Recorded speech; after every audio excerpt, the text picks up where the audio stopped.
the Executive Director of the New York Democratic Party, Basil Smikle. Did I say that right? Yeah?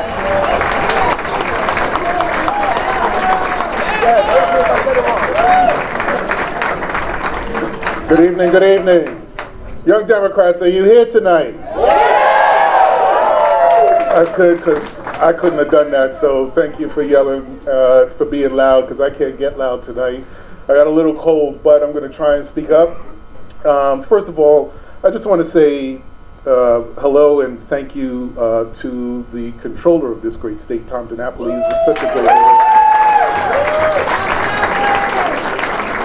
Dee Dee, your assembly member, we heard from her, and she's been a tremendous leader. I'm going to talk a little bit about some of the work that she and the governor have done in a second, but please give Dee Dee another round of applause. Where's Mayor Basil? Man, we're 30 days on the job. Congratulations to new Mayor Rhinebeck.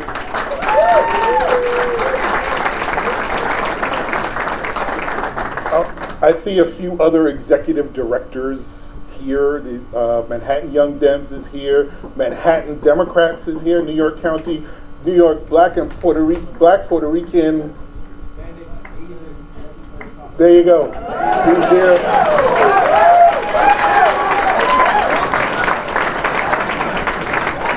I want to say hello to my neighbor, Mr. Ortega. How you doing, sir? All right.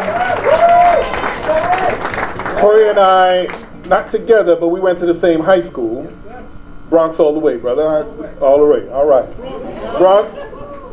All right, we're here. We represent. Is that family? Is that your family? Okay.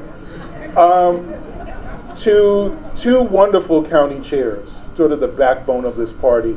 You already heard from Elisa Sumner from Dutchess County. But I also want to say hello to the secretary of the New York State Democratic Committee, Kristen Savitsky from Rockland County.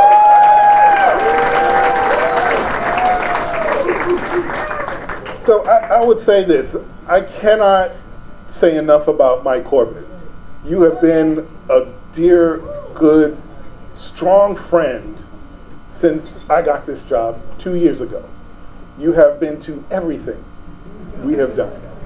And I cannot tell you how much I appreciate your work and your service, your dedication, and whatever life has in store for you, I will be right beside you. So thank you so much, brother, for all that you've done.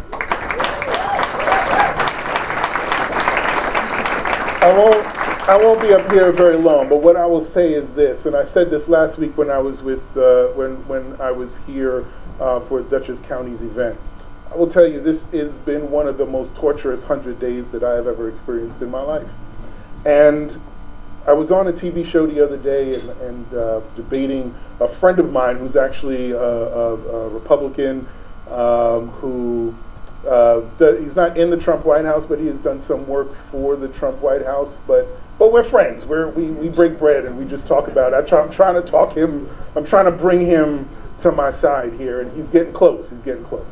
But we were on camera together, and the question was, what has the president done? What have been his successes in the first 100 days? And my friend and went on to talk a lot about military and this and that. And I said, and then came my turn to speak, and I said, well, what about poor people? What about the working class? What about the arts? What about our libraries? What about that? And I said, this is so important. Even if you don't like politics, you have to like governance, because governance matters. When you look at the fact that they have gutted the Civil Rights Division of the Attorney General's office, when the House has passed a bill that will alter overtime pay, I mean, this is affecting working families, the very people that said that Donald Trump was going to be their champion, right? And look at what they did with healthcare. Look at that. Asthma is a pre-existing condition. This hits home for me because I have asthma. So do many of the people that I grew up with in the Bronx, right? In northern Manhattan.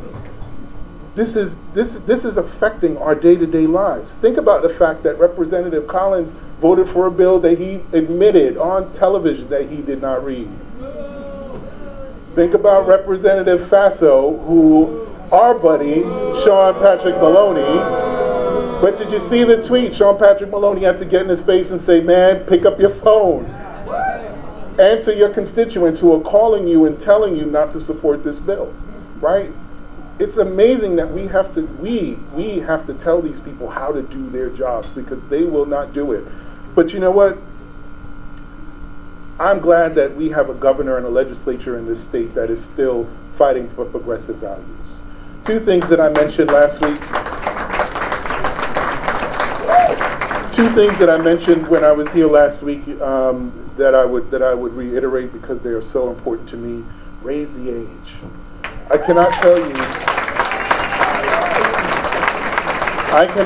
you how many friends that I grew up with. It's actually interesting because my elementary school is went to Catholic school. My elementary school is actually closing. You know, they close a lot of Catholic schools.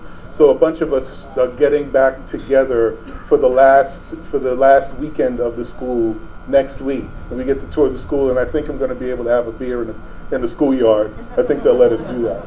But we're all getting back together. But what's interesting is that a lot of the people that we left at school, in the same class, we won't see them. We won't see them because they've been in prison, or they've been in and out of prison, or they're dead, unfortunately and tragically. And I'm so glad that the legislature and the governor pushing forth the progressive value of this state saw fit to make us unlike North Carolina, because we were the only two states in the country that did this. But now we can say that we have finally raised the age and given young people a second chance. So thank you. I'm also very thankful for college affordability and the Excelsior Scholarship. How much is that going to mean to young people across this state?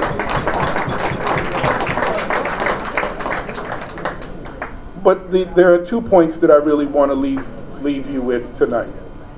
As I was talking earlier, by the way, I want to say a special hello to all my friends in labor.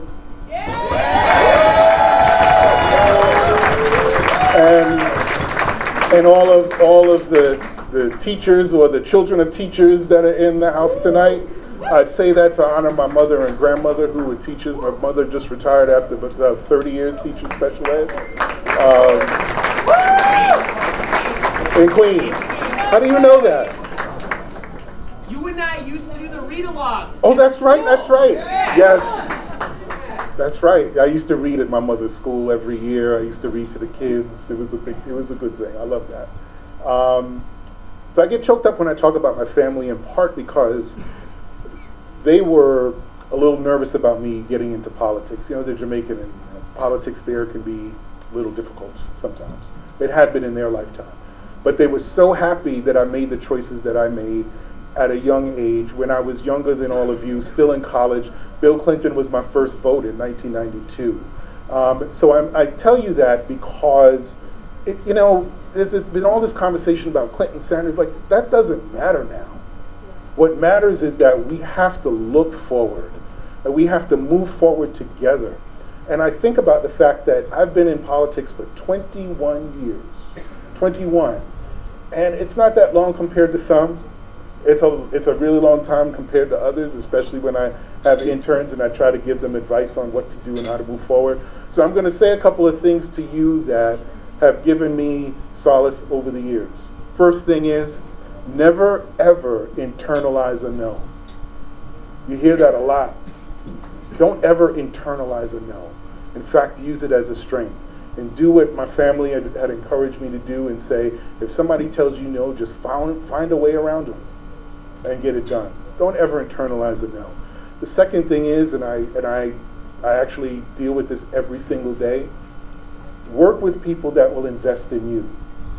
Sometimes, not all the time, but sometimes you may find folks who will work you, but never put anything into you.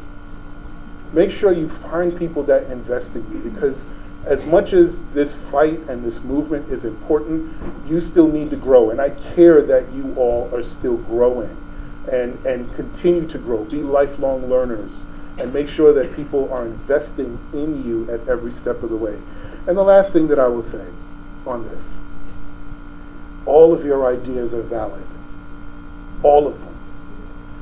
If, again, relating to the first 2 points, don't ever internalize a no. Make sure that people invest in you, and make sure that you find and spend time around people that invest in your ideas. Don't ever sit there and work your heart out for anything, anyone, especially us, right? If we're not giving back to you. That's really important, because you know what? That's what Democrats are supposed to do. We don't use you and throw you out. We don't get elected to office and then vote against everything that you care about. That's not who we are. We are people that help each other and support each other, and whatever I can do to forward those goals through this organization, or when you age out of the young Dems. I've aged out, I think, right? I'm 10 years, what am I, 45? I'm aged out, right? That could be honorary? Thank you. Thank you all for allowing me to say a few words. God bless you. Mike, congratulations.